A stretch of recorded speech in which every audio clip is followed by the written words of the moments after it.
Oh, ayan mga kalaro, gabi na. Ayan, gabi na. Oh, nakikita niyo pa ba ako? Gabi na. Oh, dito tayo sa loob natin.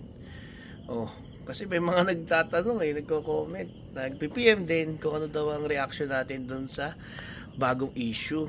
Kasi naimbestigahan nga, 'di ba, ni Idol Rapid Tulpo yung ano natin, yung pigeon racing natin dahil nga sa uh, bird strikes, no? So mamaya pag-usapan natin yan. So hindi ka pa nag-subscribe, mag-subscribe ka na, like and share. Tapos syempre huwag niyo kalimutan mag-comment, ha? Saka syempre pindutin yung notification bell button para update kayo sa channel natin, di ba? At saka syempre itong channel natin is para sa mga newbie, 10 years newbie, saka yung mga gustong mag-upgrade sa pag-iibon. O ayan ha.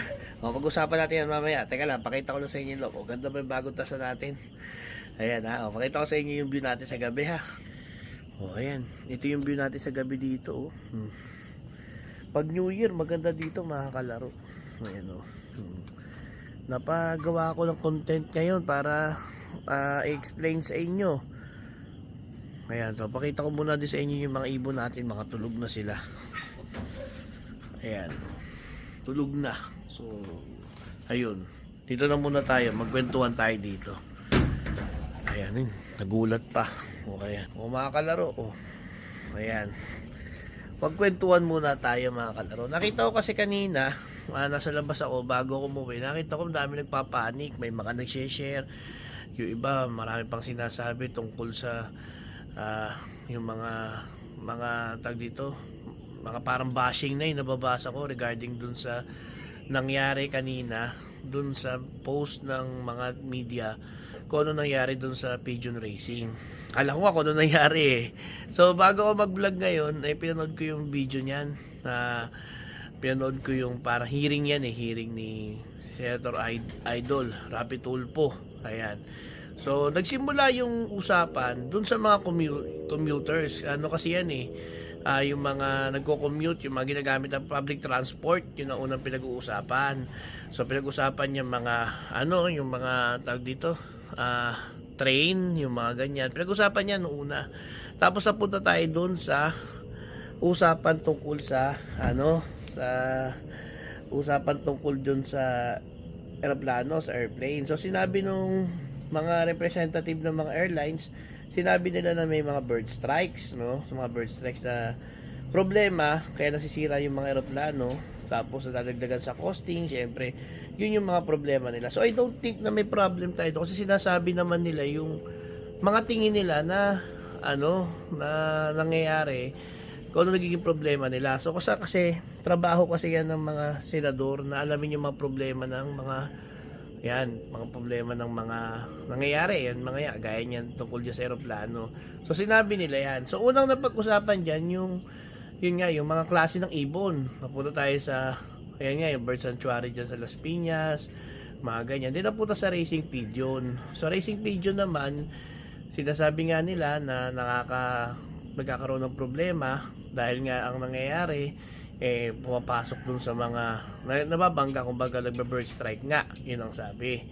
Ngayon, sa pagkakaparinig ko naman, kinausap niya yung LGU. Tinanong niya kung may mga ordinansa ba na kung saan lang pwedeng magpalipad ng ibon, no? So mga ganyan.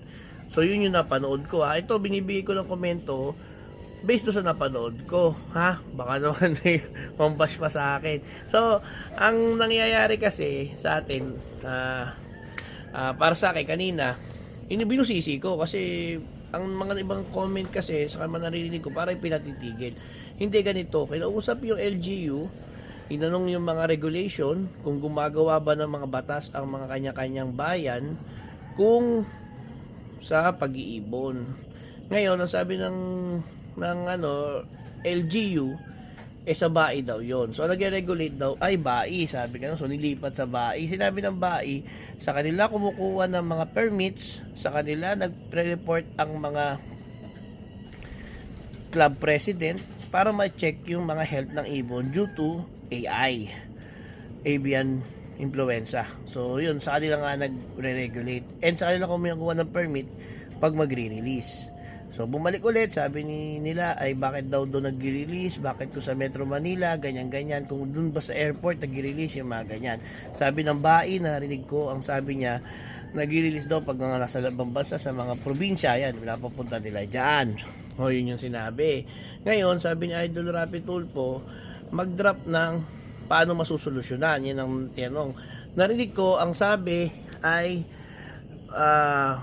before kausapin ng mga presidente ng club, mahinahon naman yung pagkakasabi ni Idol Rapi Tulfo, kausapin yung mga presidente ng club, tawagan ng BAI, sinabihan ng BAI, sinabihan na tawagan mo yung mga presidente ng club, kausapin mo sila na kumuha ng permit muna sa kanila and makikipag-coordinate yung BAI sa aviation kung bibigyan ng permit para i-release. So para sa akin naman, it's fair na kumuha muna ng permit ang mga clubs sa implementing agencies, like example yung BAI, para dun sa ririlisan, no? So ririlisan, makikipag-coordinate sila kung pwede ba dun sa area na yon, no? So parang dati meron na akong narinig na ganyan kalaro na may parang restriction sa layo sa airport.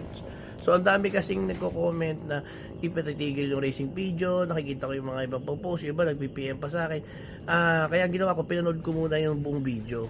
So mga kalaro, ilalagay ko rin dun sa link nito yung video nung hearing para mapanood ninyo. Kasi I think nire-regulate lang nila. So huwag kayong magpanik mga kalaro, i-regulate lang yung pag-release ng ibon. Syempre ayaw din naman nila mawalan tayo ng hobby, di ba? Ito na nga lang ginagawa natin eh. Saka masaya naman itong ginagawa natin.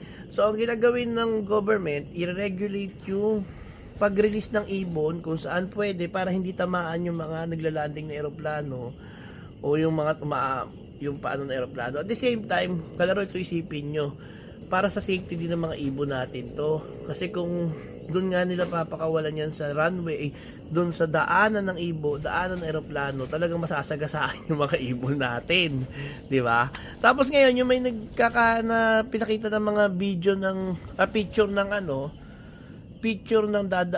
ng ibon na mga pumasok daw doon sa eroplano. Sabi nung doon sa hearing, sabi galing daw sa Davao Airport. Tintuin ko, wala naman tayong karera sa Davao. So hindi natin alam. So sa kabuuan, on my personal opinion ko to, i-regulate lang nila yung release points, no? Kasi mahirap din para sa kanila na syempre baka nga tumataas yung maintenance cost ng eroplano dahil baka maraming tinatamaan ng mga ibon. Syempre kakarga rin yan sa mga biyahero kagaya natin. So o kaya baka daw magkaroon ng disgrasya, o hindi natin alam. Pero kabuuan mga kalaro, hindi nila Racing Pigeon lang. Nung after nung usapan tungkol sa Racing Pigeon, parang pagkakaintindi ko pero tingnan pa sa inyo rin dito sa comment section yung hearing. Pagkakaintindi ko, i-regulate ng LGU saka ng BAI yung release point. Tapos yung sa isa pang kausap niya is about aviation. Yan yata sa mga samahan ng eroplano. So sino tatlo magre-regulate? Kukuha ng permit ng presidente natin sa BAI, then makikipag-coordinate siya sa LGU at saka dun sa kung safe magpakawala ng ibon doon. Yun yung pagkakaintindi ko. Ngayon, nung yun ang pagkakaintindi ko. So bandang huli lang, sinabi lang kasi sabi sa LGU, wala pa daw, may kanya-kanya ordinance ang mga cities. Ganun naman talaga sa Pilipinas. Kunwari, city mo, sa Makati ka, at sa Pasig ka, magkaiba yung ordinance dyan. Merong mga rules sa Pasig na wala naman sa Makati. Merong mga pwede sa Makati na bawal sa Pasig. So may ganun siya. So ang nila, ginagawa, sabi ni kung pwedeng gawing centralized, sabi naman nung attorney ng tag dito ng LGU, ay meron daw silang drafted na memorandum circular.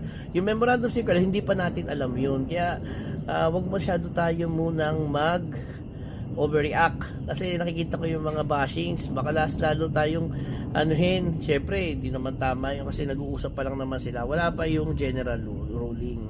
So mga kalaro, stay put lang, relax lang, no? So i-regulate yung pag-release natin ng ibon. Again, para yun sa atin, para din yun sa ibon natin. Siyempre, gusto mo ba kainin na eroplano yung ibon mo? At the same time, siyempre doon din sa nagbabiyaheng eroplano. Ha, mga kalaro? So, yun ang comment ko. After naman ng usapan sa Racing Pigeon, napag-usapan naman nila yung bird sanctuary wherein nandun yung mga ibon na tingin nagmamigrate. Di ko rin na naman alam yon. Inanam ko lang yung tungkol sa bird sa Racing Pigeon. So again, i-regulate yung pagre-releasean together with the LGU, club president, BAI, at saka same yung mga sa aviation. I think yung mga samahan ng mga eroplano yan. So yun, mag-regulate sila kung saan perfect mag-release. Pero tayo naman nagkakarera, hindi naman dito sa Metro Manila eh. Siyempre ang release ng ibon natin sa probinsya.